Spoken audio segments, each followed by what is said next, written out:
Hi, my name is Dylan, and welcome to my channel. On my channel, we talk all things about outdoor lifestyle, overlanding, and also some photography, filmmaking type stuff. So if you're interested in any of those topics, feel free to subscribe. We're trying to hit 1,000 subscribers before the end of the month, so help us out if you would.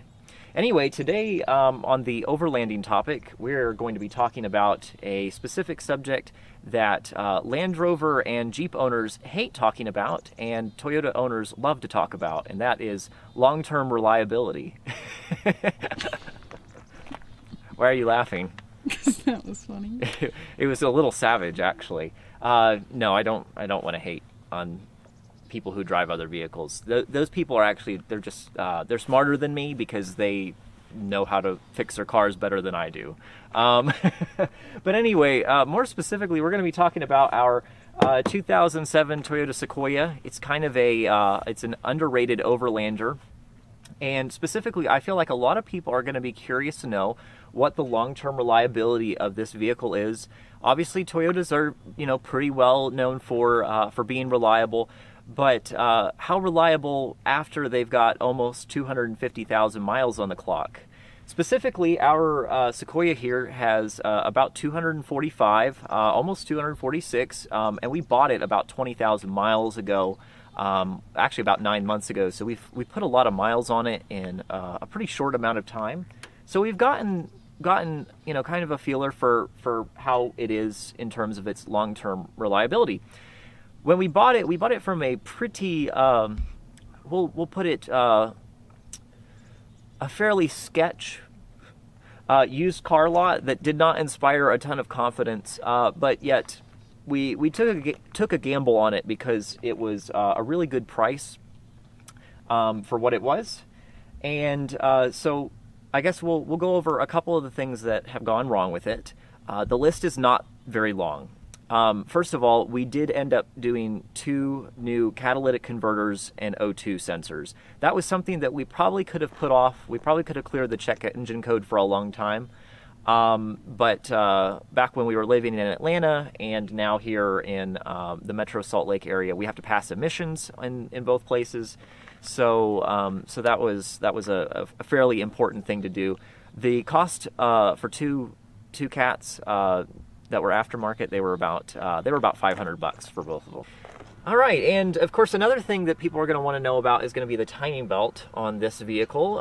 So it has the 4.7 liter V8. It's also got VVTi, so it's important that you do your timing belt every 90,000 miles. I would definitely make sure you get the OE kit. You get the original Toyota parts for that.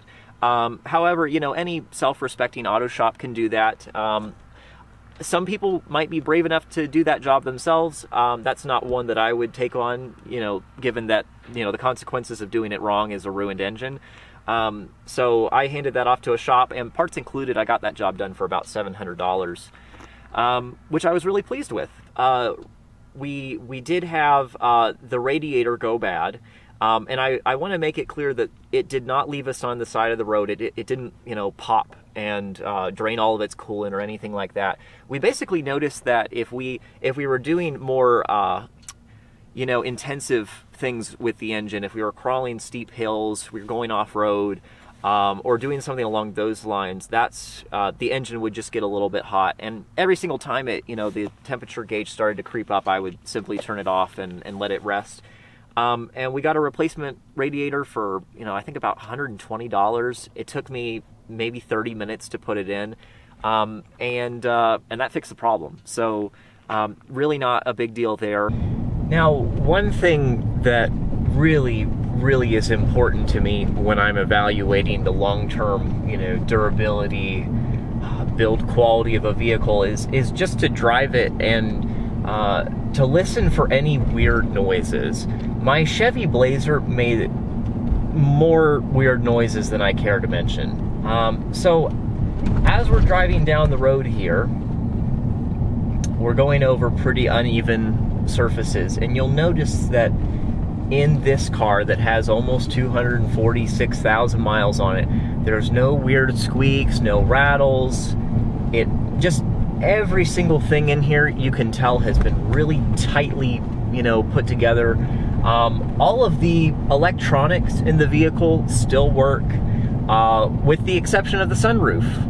I'm not sure if it needs a new motor or if it just needs to be adjusted on its track a little bit differently. But I think it's very impressive that all of the powered windows, the rear window, AC, heat, the cruise control, everything in here works as it should. So I guess that will come down to what do we think overall? After 20,000 miles, we really have enjoyed this Sequoia. No vehicle is perfect. But I think you'd be pretty hard-pressed to find a vehicle that's 13 years old with 250,000 miles on it that's in better shape than this thing is. And of course, obviously, that's, a lot of that is, thanks in part to, previous owners of the vehicle, how well it was maintained. But it also says a lot about the quality of, Toyota and Lexus-made vehicles. There's probably going to be a lot of people out there that call me fanboys, but I can say this because I've owned other products in the past. I've owned a GM, vehicle before, and the quality difference between the two is unrivaled. There really isn't anything that even comes close, especially when you start talking about four-wheel drive vehicles, capable, overland vehicles. In my mind, there's really not anything better than this if you're looking to buy something used and on a budget. What do you think of the Sequoia? I love the Sequoia. Can you elaborate more than that? It's comfortable. I don't have any car expertise to share about it, but it's comfortable. It's my favorite color. Smells normal. Great. It smells normal? Yeah. As opposed That's to... my biggest fear with a used car, is that it's going to smell like funk. Well, it did smell like smoke when we first bought it. It did. However, but it doesn't now. However, there's a really easy fix to that, and that's with an 03 generator. I will link a video in the description below that will teach you how to use said device. Seriously, it fixed it. It was awesome. But anyway... This has been Dylan and Lakin Frazier, professional overlanders and people that live in Utah yet hate the cold. So thanks for watching, and we'll see you in the next one.